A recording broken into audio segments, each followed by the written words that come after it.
Hello hello hello hello guys. तो आज हम बड़ा ही बकवास सा गंदा सा टॉपिक स्टार्ट करेंगे। है वो इम्पॉर्टेंट, काफ़ी वेटेज रखता है, पदार्थ विज्ञान का हम प्रमाण। ठीक है, प्रमाण अपने आप में 70 मार्क्स का वेटेज है उसका, तो अपने आप में 3/4 पोर्शन वो कवर कर रहा है बहुत गंदा उसके। और ये काफ़ी लंबा चलने वाला है, this I am telling you in advance. ठीक है, तो बोर मत हो जाना। और मैं ज़्यादा लंबी लंबी वीडियोज़ नहीं बनाऊँगी, रोज़ का छोटा छोटा कवर करूँगी पोर्शन। तो आज का मेरा मोटो है कि मैं आप लोगों को 4 से 5 मेन टर्मिनोलॉजी से इंट्रोड्यूस करवाऊँगी।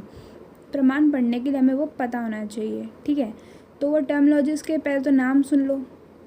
प्रमाता, प्रमेय, अप्रमेय और प्रमाण। ठीक है, ये गंदे गंदे वर्ड्स हैं जो हमें पता होने चाहिए। ठीक है, और प्रमेय 5 हो गए।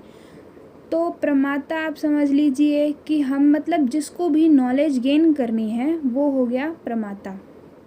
ठीक है, तो और प्रमेय मतलब सब्जेक्ट, जिस कोई भी टॉपिक जिस पे हम नॉलेज गेन कर सकते हैं, तो वो तो पूरा यूनिवर्स है। पूरा यूनिवर्स में से हम कुछ भी, बुक ले लो, फ़ोन ले लो, सॉइल, वाटर, कुछ भी ले लो। अभी कोरोना है, ये एक नया वायरस है, ये भी एक डिस्कशन का टॉपिक है। इस पे हम रिसर्च कर सकते हैं। इस पे पता नहीं कितने, अभी तो शुरुआत है, कितने लोग अपने थीसिस देंगे, मेडिसिन देंगे कि या बोलेंगे भी ये वाला सॉल्ट आप पेशेंट को दीजिए, ये वाली ड्रग दीजिए तो वो ठीक होगा। उसमें से अभी ये भी एक एक्सपेरिमेंट किया जा रहा है।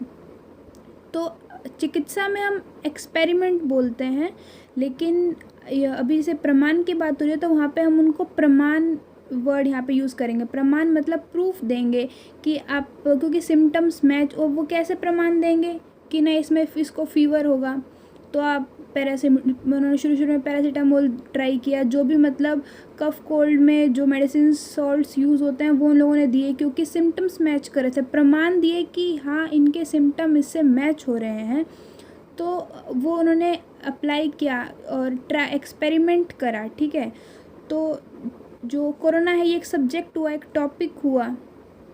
और जो जो ट्रू नॉलेज है उसको हम बोलते हैं प्रमा।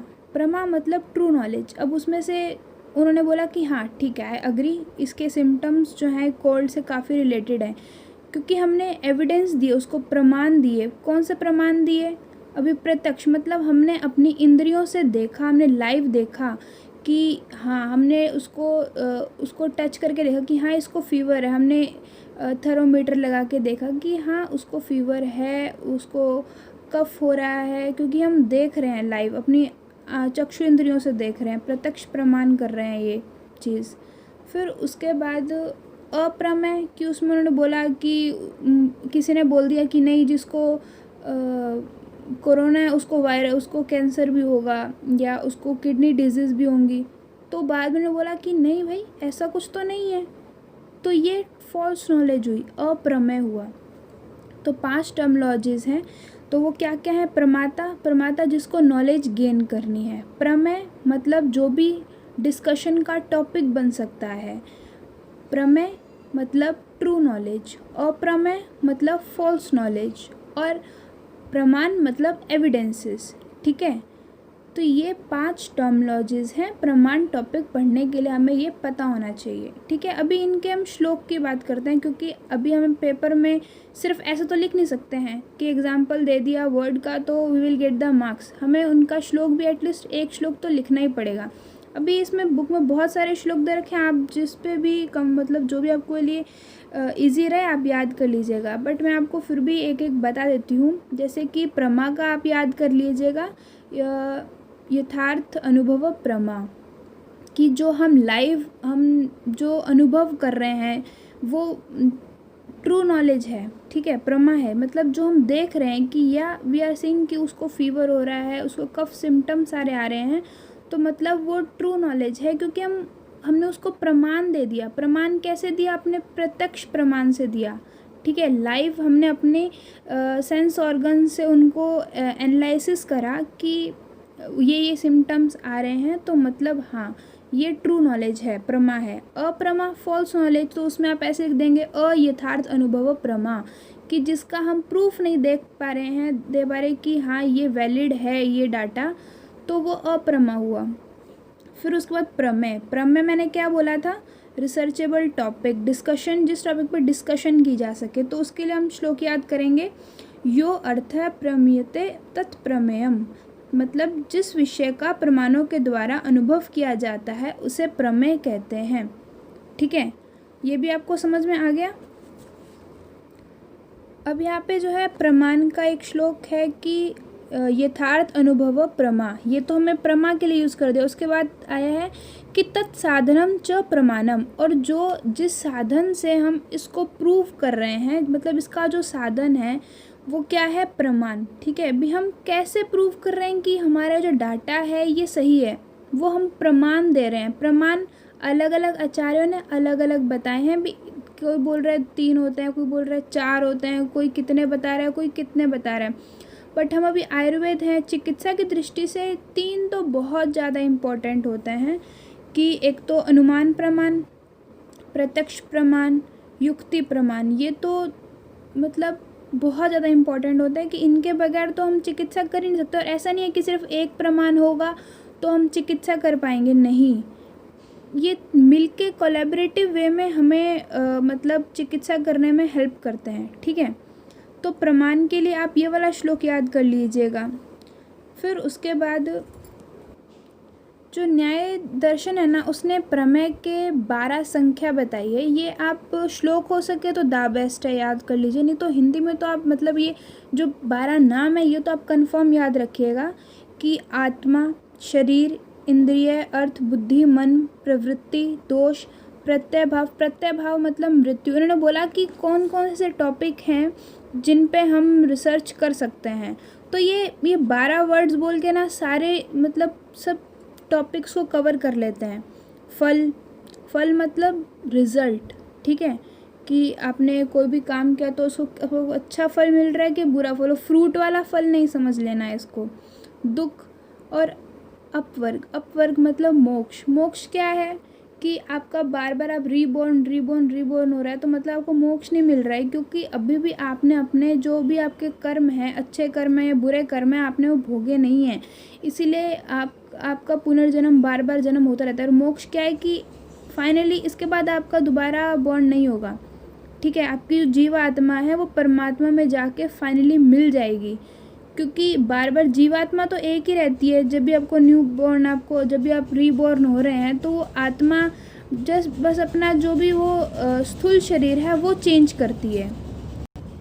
फिर उसके बाद जो है अप्रमेय का एक श्लोक और है, मतलब अच्छा है, वो भी इजी भी है। मतलब ये छोटे छोटे मैं श्लोक्स बता रही हूँ ताकि याद भी आराम से हो जाएंगे। जैसे कि ना, अतद्वती तत्प्रकार अनुभवो अयथार्थ, कि मतलब जो चीज़ हमें जैसी है हम उसको वैसा ना कंसीडर करके उसको कुछ और कंसीडर कर रहे हैं। कि मान लो हमारे सामने पेन पड़ा है, बट हम उसको पेन नहीं पेंसिल मान रहे हैं, तो ये एक फॉल्स नॉलेज है ना। और ये एक सिली सा एग्जांपल, आप लोगों को हंसी आ रही होगी, बट जब हम मान लीजिए कि कोई भी हम नया टॉपिक हमने चूज़ करा, कुछ भी XYZ, ठीक है, और उस पर हम रिसर्च हमने स्टार्ट करते हैं, क्योंकि प्लांट अननोन से हमें प्लांट दिखे, उसके बारे में किसी को भी ना नॉलेज नहीं है, तो हम उसके मतलब उससे रिलेटेड डाटा कलेक्ट करना हम स्टार्ट कर रहे हैं। तो अभी हमने बोल दिया कि उसकी लीव्स जो हैं वो मतलब रेटिकुलर वेनेशन है उसमें, ऐसा हमने बोल दिया, लेकिन है नहीं। एक्चुअल में हम देख रहे हैं कि पैरेलल वेनेशन है उसमें। तो हम तो ऐसे गलत ही एज्यूम कर रहे हैं, तो यहीं पे हम फॉल्स नॉलेज उसको दे रहे हैं।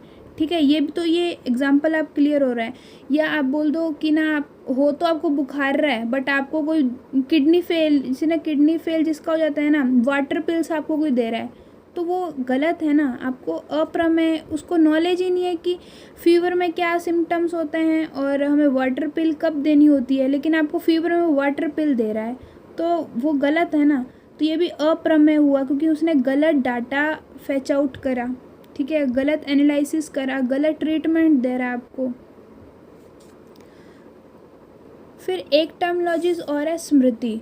स्मृति क्या है कि हम बार बार किसी एक सिचुएशन से बार बार फेस कर रहे हैं उसको, तो वो हमारी सबकॉन्शियस माइंड में चला जाता है। ठीक है, तो उसको हम स्मृति बोल देते हैं। तो उसका श्लोक भी है, संस्कार मात्र जन्यम ज्ञानम स्मृति, कि बार बार हम किसी एक सिचुएशन को बार बार फेस कर रहे हैं और फिर वो हमारा जो है स्मृति, वो जो भी हम अनुभव कर रहे हैं, जो भी सिचुएशन हम फेस कर रहे हैं, वो एट द एंड हमारी स्मृति बन जाएगी। मतलब हम कोई भी श्लोक है, इसलिए बोलते हैं ना कि आपको श्लोक याद नहीं हो रहा है तो कोई बात नहीं, आप बस उसको रीड करते रहिए। 10 दिन आप याद करेंगे ना, उसके बाद बाय डिफ़ॉल्ट आपके सबकॉन्शियस माइंड में वो श्लोक फिट हो जाएगा, वो आपको याद हो जाएगा। तो ये स्मृति होगी, क्योंकि हम बार बार उसी श्लोक को अनुभव कर रहे हैं, बार बार उसी श्लोक को हम पढ़े जा रहे हैं।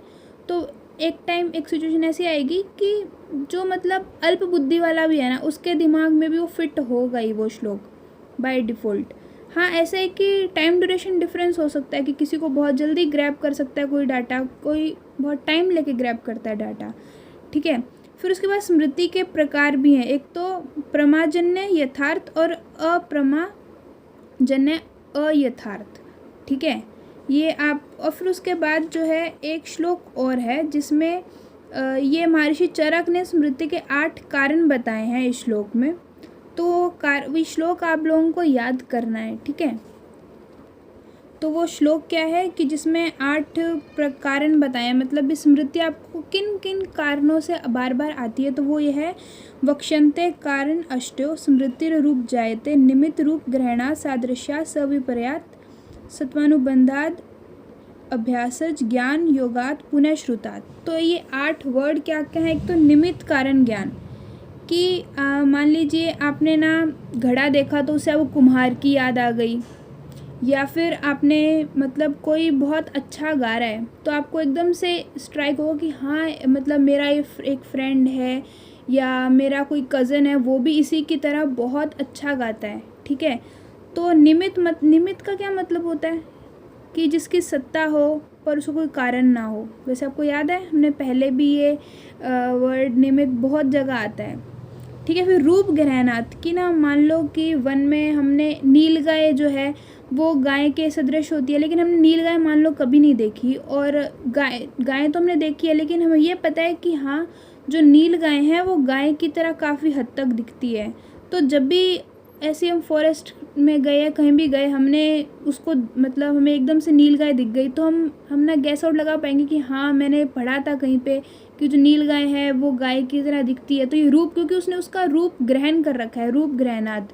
या फिर और भी कोई आप एग्जाम्पल ले लीजिए, ठीक है। फिर उसके बाद सादृश्य, कि ना मान लो कि आप ना मार्केट गए हो और एकदम से आपको ना किसी ने रोक लिया कि आप फलाना एक्स के बेटे हो या बेटी हो। तो क्योंकि आप जो हेरिडिटी बाय डिफ़ॉल्ट हेरिडिटी की वजह से आपका काफ़ी फेस गेस्चर, बॉडी लैंग्वेज आपके फैमिली मेम्बर से मिलता होगा, ठीक है। तो वो सादृश्यात हो गया। फिर उसके बाद सविपर्य, कि मान लो आपके सामने कोई बहुत ज़्यादा इंटेलिजेंट बंदा बैठा है तो आप बोलोगे एक तो ये है जो इतना इंटेलिजेंट है, और एक वो मेरा जो भाई वो इतना नालायक है, उसको कुछ भी नहीं आता, इसे कंपेयर में तो वो बिल्कुल डल है।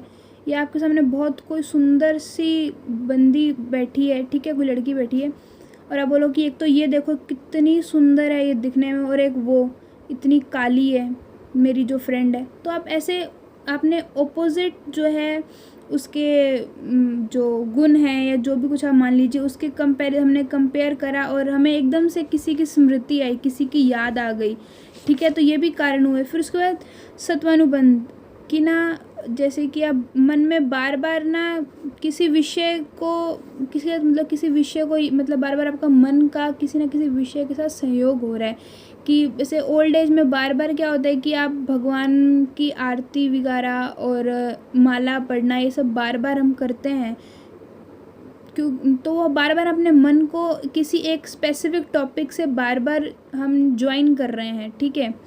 फिर उसके बाद अभ्यास, की बार बार मैंने बोला ना पहले श्लोक भी आप रोज़ श्लोक को सिर्फ रीड करो, फिर एक टाइम ऐसा आएगा कि आपकी स्मृति में आ जाएगा, वो आपको बाय डिफ़ॉल्ट याद आ जाएगा कि आप बार बार अनुभव कर रहे हो वो सिचुएशन, आप बार बार वो सिचुएशन को फेस कर रहे हो। फिर ज्ञान योग की धारणा, ध्यान, समाधि, इन सब से फिर उसके बाद जो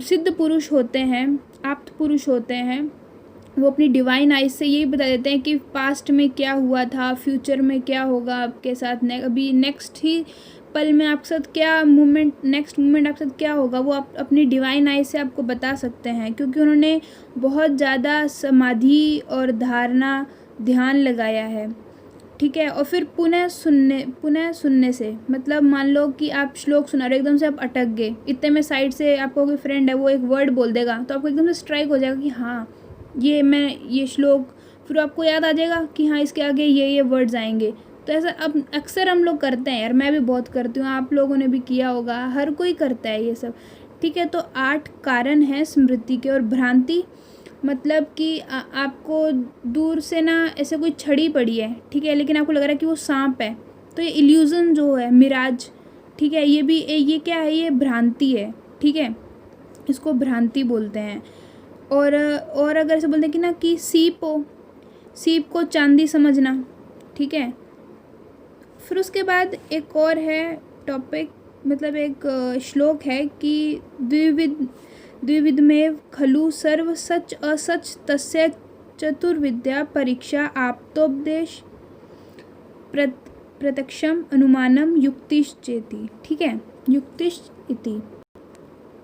तो ये श्लोक क्या है कि इसमें इसने बताया है कि जो आयुर्वेद में हमने मतलब प्रमाण वर्ड यूज़ नहीं करते, हम परीक्षा वर्ड, क्योंकि हम बार बार जो भी हम अप्लाई करते हैं, ऐसा नहीं है कि हार्ड एंड फास्ट रूल की ये डिजीज़ होगी तो हम ये ही ट्रीटमेंट उसको देंगे, क्योंकि हर चीज़ के लिए कोई सेंसिटिव हो सकता है किसी चीज़ के लिए कि उसको ये चीज़ सूट ना करे, हम या वो इतना ग्रैब नहीं कर सकता कि उसको तीक्ष्ण द्रव्य नहीं दिए जा सकते उसको, ठीक है, या फिर वो शोधन नहीं करवा सकते, उसको शमन क्रिया देनी पड़ेगी। तो हर किसी के लिए हमें अलग अलग जो है अप्लाई करना पड़ता है ट्रीटमेंट, ठीक है। हम किसी को सेम ट्रीटमेंट हर किसी को नहीं दे सकते, और अगर दे रहे हैं और वो अप्लाई हो रहा है तो ये बाय डिफ़ॉल्ट गलती से हो रहा है ऐसा, क्योंकि ऐसा कहीं भी नहीं लिखा कि एक ही ट्रीटमेंट आप हर किसी को दे सकते, क्योंकि हर किसी के लिए हमें अलग अलग युक्ति लगानी पड़ती है, ठीक है। तो इस श्लोक में जो है ये देखो, इसमें कि ना व्यवहारिक और प्रायोगिक चिकित्सा शास्त्र दृष्टिकोण।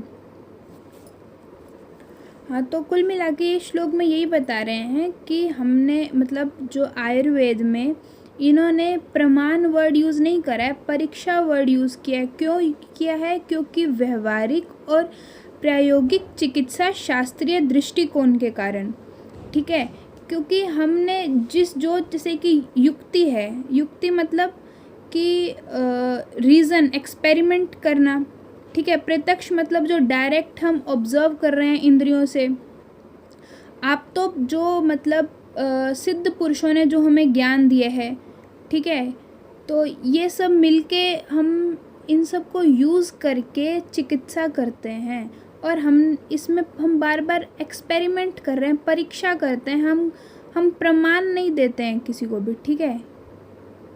तो कुल मिला के आज का हमारा क्लास हम यहीं पे ख़त्म करते हैं। नेक्स्ट मैं प्रत्यक्ष प्रमाण स्टार्ट करूँगी, ठीक है। Thank you.